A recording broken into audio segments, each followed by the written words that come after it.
네, 후루룩 이 편으로 네, 넘어가겠습니다. 예. 다 됐고 네. 뭐 어찌됐든 저찌됐든 일단 다 됐어. 힘든 시장이지만 이 또한 또 네. 지나갈 거니까 우리가 그 이후의 시장을 준비해 봐야 될 텐데 네. 지금 우리가 제일 염두에 두고 좀 봐야 할 시장의 포인트들 먼저 짚고 넘어. 지금은 뭐 시황을 이야기할 때 등장을 하는데 저는 이제는 가상화폐 시장을 예의주시해야 된다.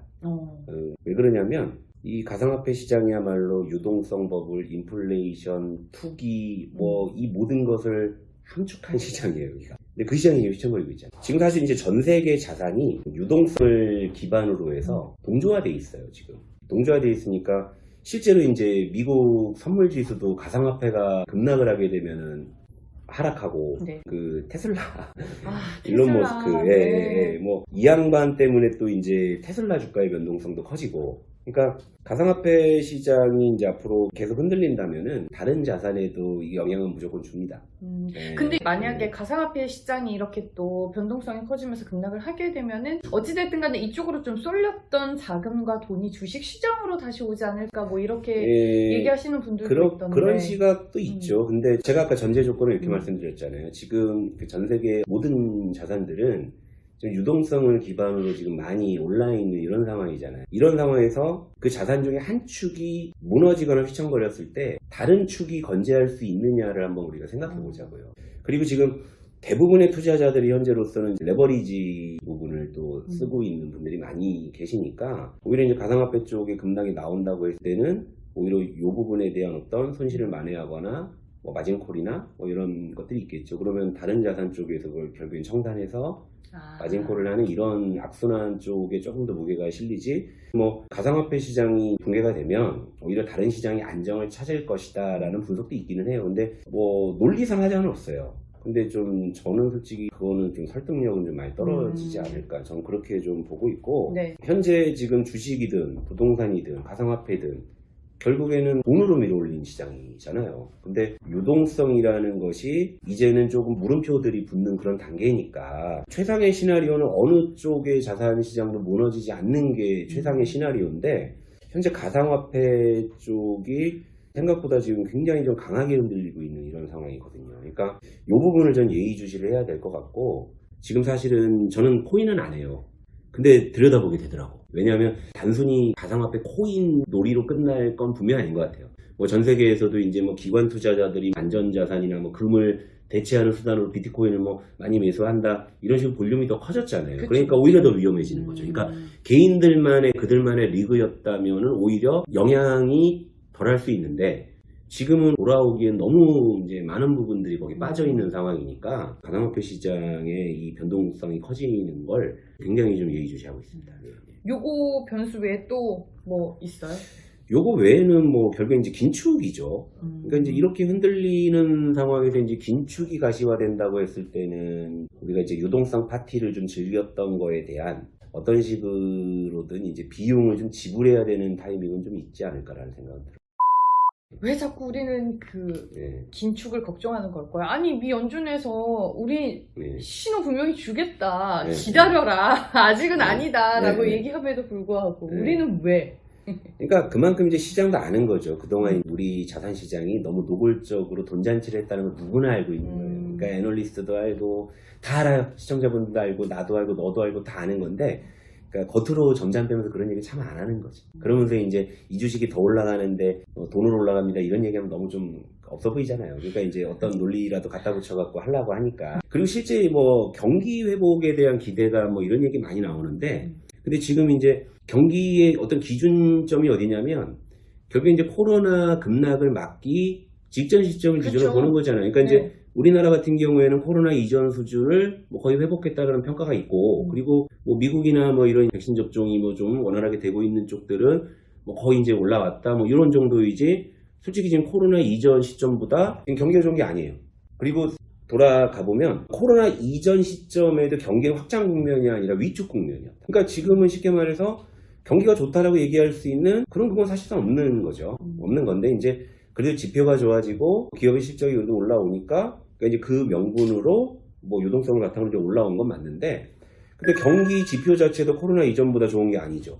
기업의 실적도 솔직히 뭐 역대 최대 실적은 아닌 거잖아. 지금 주가나 자산 가격에는 분명 유동성에 대한 버블이 어느 정도 껴있다라는 걸 누구나 다 알고 있는 거예요. 근데 이제 여기서 긴축이라는 것은 당연히 무서운 게 될 수밖에 없는 거죠. 그러니까 시장에서는 거기에 굉장히 예민하고 연준에서 아무리 이제 때가 되면 신호를 주겠다 하더라도 이제 미리 반영을 좀 하는 작용들이 나타날 수가 있다. 근데 금리 인상을 한다고 해서 시장이 뭐 단기적으로 영향을 받을 수는 있겠지만 시장이 계속 안 좋은 건 아니잖아요. 그러니까 이게 우리 이렇게 보자고요. 이자 부담이 25bp가 늘어난다고 했을 때 1% 이자를 내던 사람이 1.25%를 내고 1.5% 내고 1.75% 내다 보면 어느 순간에는 이자 부담이 2배가 되죠.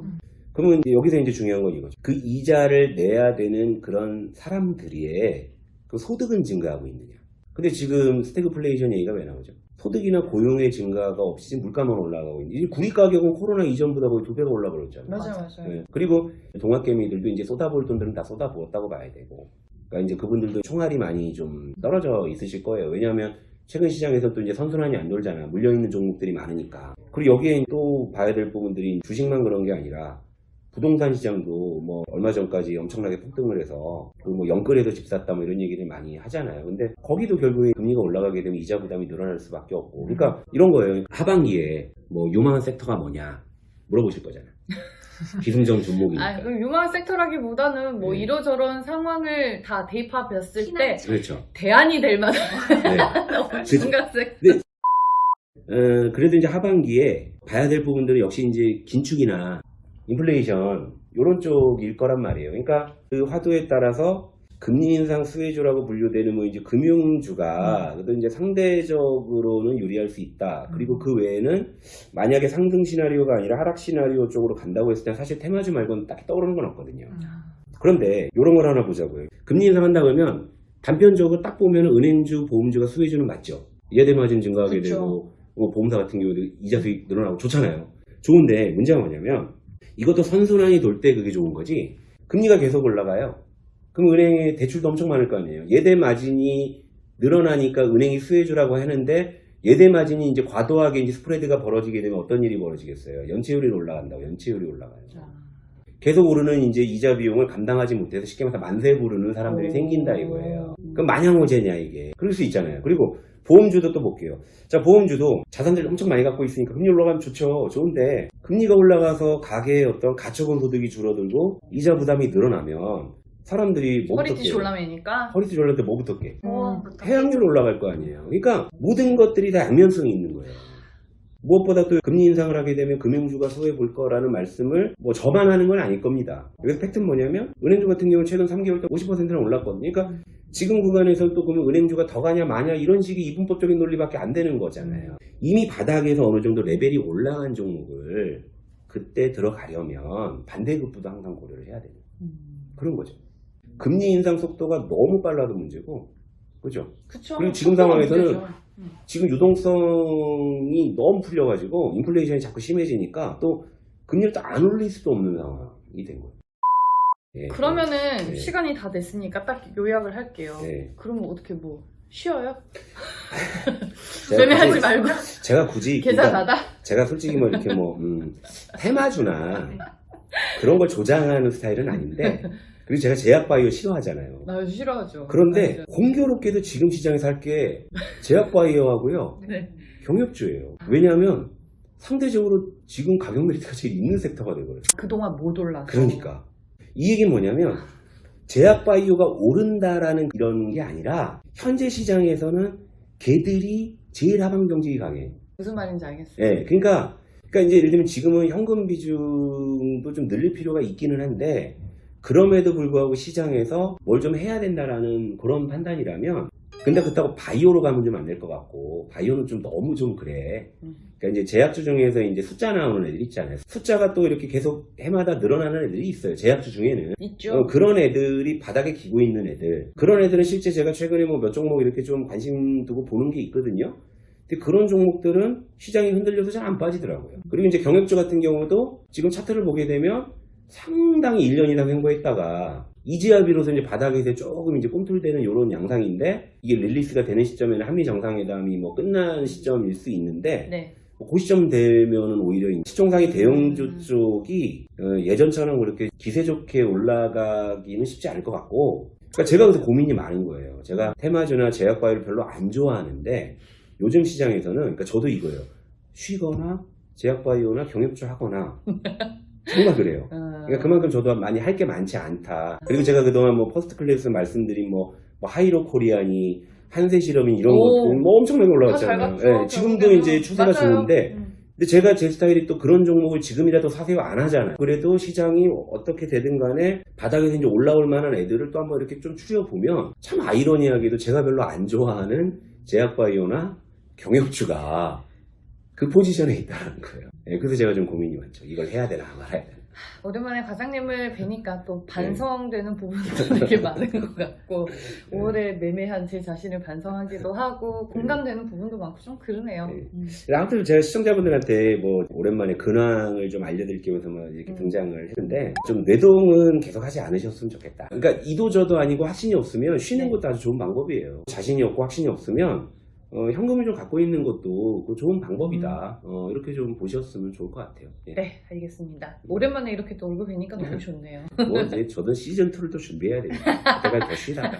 알겠습니다. 네. 술특에 또 출연해 주실 그리고 시즌2로 돌아올 조성 과장님이었습니다. 고맙습니다. 네, 고맙습니다. 네. 네.